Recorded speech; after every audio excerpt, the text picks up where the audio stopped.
और ये 3 कानून हैं, ये तीनों कानूनों को मैं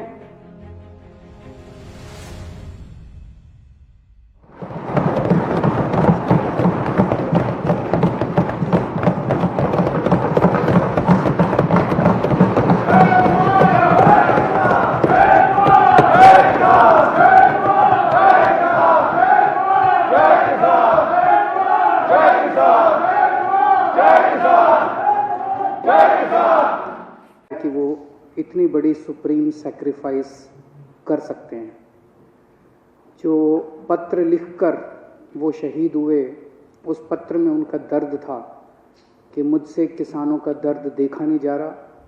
वो रोज़ सिंघू बॉर्डर पे आया करते थे, किसानों के लिए जैकेट कंबल रोज़ लेके आया करते थे, और जब किसानों की वो पीड़ा उनके लिए असहाय हो गई तो उन्होंने ये शहादत दे दी। अभी तक 20 से ज़्यादा किसान इस आंदोलन में शहीद हो चुके हैं। इस आंदोलन को भी 20 दिन हुए हैं, तो लगभग रोज एक किसान इस आंदोलन में शहीद हो रहा है। मैं केंद्र सरकार से पूछना चाहता हूं कि और कितनी शहादत और कितनी जान आप लोग लोगे उसके पहले कि आप इस देश के किसानों की बात सुनोगे। अध्यक्ष महोदय, अंग्रेजों के समय एक ऐसा ही आंदोलन हुआ था 1907 में। उस आंदोलन का नाम था पगड़ी संभाल जट्टा। पंजाब में आंदोलन हुआ था, बिल्कुल हूबहू ऐसा ही आंदोलन। वो आंदोलन भी 3 कानूनों के खिलाफ था। अंग्रेजों ने 3 कानून पास किए थे, Bari Doab act, Punjab land colonisation act, Punjab land alienation act.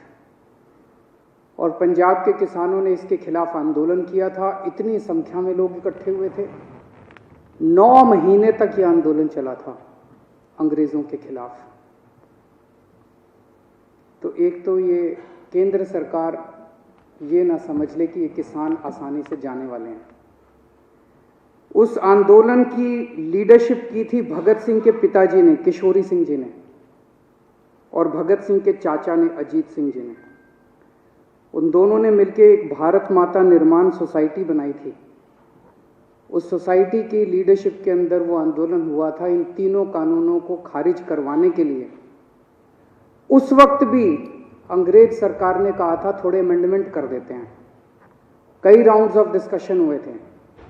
अंग्रेज सरकार ने कहा कि इसमें थोड़े बदलाव कर देते हैं, लेकिन किसान डटे हुए थे कि हमें तीनों कानून वापस करवाने हैं। और अंत में अंग्रेजों ने तीनों कानून वापस लिए थे।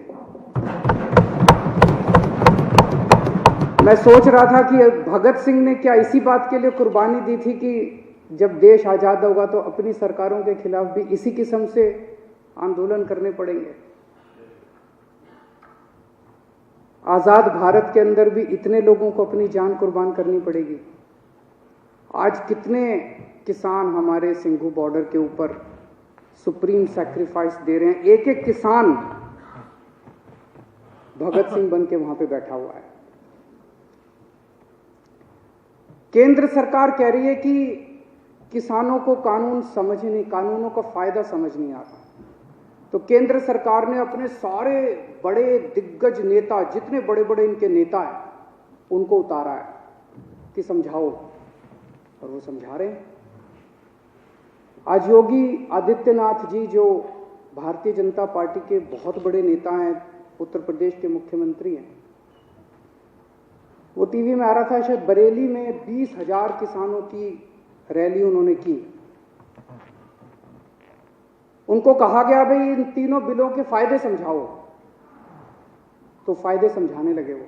मैं सुन रहा था उनका भाषण। तुम्हारी जमीन नहीं जाएगी, ये फायदा है क्या? वो तो थी अभी तक, अब जाएगी नहीं, मतलब ये क्या फायदा है? तुम्हारी मंडी बंद नहीं होगी, ये फायदा है क्या? तुम्हारी मंडी बंद नहीं होगी, तुम्हारी जमीन नहीं जाएगी, तुम्हारा ये, अरे भैया ये तो था ही हमारे पास, फायदा क्या है?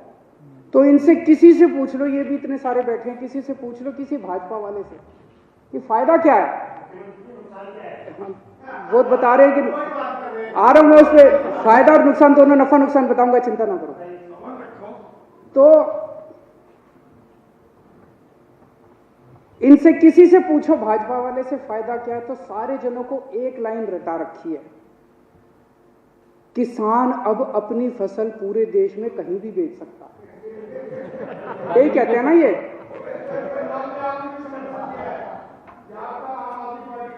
तो एक मिनट मेरे को बोलने दीजिए, मैंने आप लोगों को जब बोल रहे थे मैं चुपचाप सुन रहा था। मैं आज धान का एमएसपी 1868 है, उत्तर प्रदेश और बिहार में ये 900,000 रुपए में बिक रहा है। मेरे को बता दो कि पूरे देश में मेरा बिहार और उत्तर प्रदेश का किसान कहां ये फसल बेच के आए कि इसको एमएसपी से ज्यादा दाम मिल जाए। हवा में बात करने से क्या फायदा है, कहीं भी बेच लो, कहीं भी बेच लो। अरे कहां बेच लें, बताओ तो सही। अब हमारे देश का किसान पूरे देश में कहीं भी बेच सकता है। वो देश का किसान कहीं भी नहीं बेचेगा, उनको भी पता है कि कौन बेचेगा। उनसे पंजाब में खरीदेगा, उत्तर प्रदेश में उनसे 800 रुपए में बेच के वही बड़े बड़े पूंजीपति इतनी महंगाई कर देंगे कि वो पूरे देश के अंदर इसको महंगा बेचेंगे। ये किसानों के बेचने के लिए कानून नहीं बनाया गया। तो कहा जा रहा है कि किसानों को भ्रमित किया जा रहा है। किसानों को भ्रमित नहीं किया जा रहा, भाजपाइयों को भ्रमित किया जा रहा है। सारे भाजपाइयों को अफीम खिला दी है और अफीम खिला के कह दिया ये रट के बस यही बोलो। मैंने आज पूरा भाषण सुना योगी आदित्यनाथ जी का, उनको भी नहीं पता इसका क्या फायदा है। वो पूरे भाषण में, वो भाषण था इसी बात के लिए कि किसानों को बताना है कि इसका क्या फायदा है। आज सुप्रीम कोर्ट में केस था, कल भी था। हमारे वकील ने सुप्रीम कोर्ट में खड़े होकर कहा कि किसानों की मांगे जायज हैं, किसानों की मांगे मानी जानी चाहिए। केस इसलिए था कि दिल्ली के बॉर्डर के ऊपर किसान बैठे हैं, इसलिए ट्रैफिक की दिक्कत हो रही है। हमारे वकील ने खड़े होकर कहा जी इसके लिए केंद्र सरकार जिम्मेदार है। आज अगर अभी केंद्र सरकार 1 घंटे में इनकी मांग मान ले, धरना उठ जाएगा। धरना क्यों नहीं उठ रहा? धरना इसलिए नहीं उठ रहा, केंद्र सरकार नहीं करने दे रही। तो केंद्र सरकार का वकील बोलता है कि ये दिल्ली सरकार का वकील तो किसानों का वकील बन के बना हुआ है। मैं केंद्र सरकार वाले को कहना चाहता हूं, तुम भी किसानों के वकील बनो, तुम भी किसानों का काम किसके लिए करो। किसान इस देश का निर्माता है, और अगर किसानों की वकालत नहीं करोगे तो किसकी वकालत करोगे? दलालों की वकालत करोगे। एक कई लोग मुद्दा उठा रहे थे कि कोरोना काल में ऑर्डिनेंस क्यों पास किया गया, ऐसी क्या जल्दबाजी थी। अभी ये कानून शायद 70 साल के भारत के इतिहास में पहली बार हुआ होगा कि राज्यसभा के अंदर बिना वोटिंग के, वहां पे राज्यसभा अध्यक्ष ने पास करके पास कर दिया, जबकि पूरा हाउस चिल्ला रहा था। जैसे आप यहां बैठे हैं, कई बार हाउस चिल्लाता है, आपने तो कभी बिना वोटिंग के कोई कानून पास नहीं किया। अगर हाउस चिल्लाता है, आप 10 मिनट के लिए एडजर्न कर देते हो, फिर दोबारा बैठते हैं, फिर हाउस ऑर्डर में आ जाता है, फिर वोटिंग कराते हैं। पहली बार ऐसा हो रहा है कि बिना वोटिंग के अंदर 3 कानून बस पास कर दिए अध्यक्ष ने और पास हो गए, कोई वोटिंग नहीं कराई गई इसको। ऐसी क्या आफत थी कि ये कानून पास कर दिए गए? पिछले 6-7 साल से आप लोग देख रहे हो कि भारतीय जनता पार्टी ने चुनावों को कितना महंगा कर दिया। कितना पैसा खर्च होता है चुनावों के अंदर, कितना पैसा खर्च होता है। ये कानून किसानों के लिए नहीं बनाए गए, ये कानून भारतीय जनता पार्टी के चुनावों की फंडिंग कराने के लिए बनाए गए। इसको ये देश जितनी जल्दी समझ ले, किसान तो समझ गए, बाकी देश भी जितनी जल्दी समझ ले उतना अच्छा होगा। तो अध्यक्ष महोदय, मैं इसका समर्थन करता हूं, और ये 3 कानून हैं, ये तीनों कानूनों को मैं सदन के सामने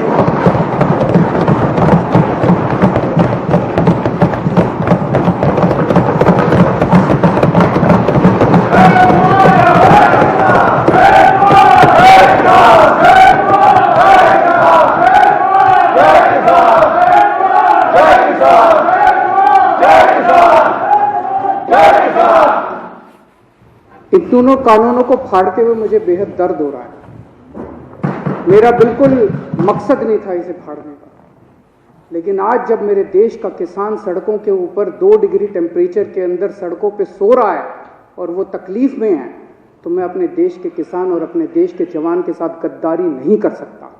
मैं भी पहले इस देश का नागरिक हूँ, मुख्यमंत्री बाद में हूँ। तो आज इन तीनों कानूनों को ये विधानसभा खारिज करती है और केंद्र सरकार से अपील करती है कि किसानों की बात मानते हुए अंग्रेजों से बदतर मत बनो। अंग्रेजों ने 9 महीने में कानून वापस ले लिए थे, आप कम से कम आज़ादी की इतनी तो इज्जत रख लो कि 20 दिन के बाद अब इन कानूनों को वापस ले लो।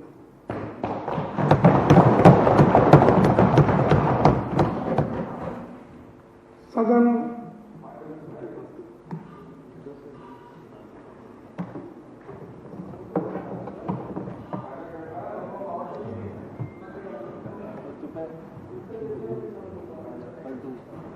अब श्री कैलाश गहलोत माननीय राजस्व मंत्री द्वारा नियम 90 के तहत प्रस्तुत संकल्प सदन के सामने है। जो इसके पक्ष में वे हाँ कहें, जो इसके विरोध में वे ना कहें। हाँ पर जीता, हाँ पर जीता, संकल्प स्वीकार हुआ।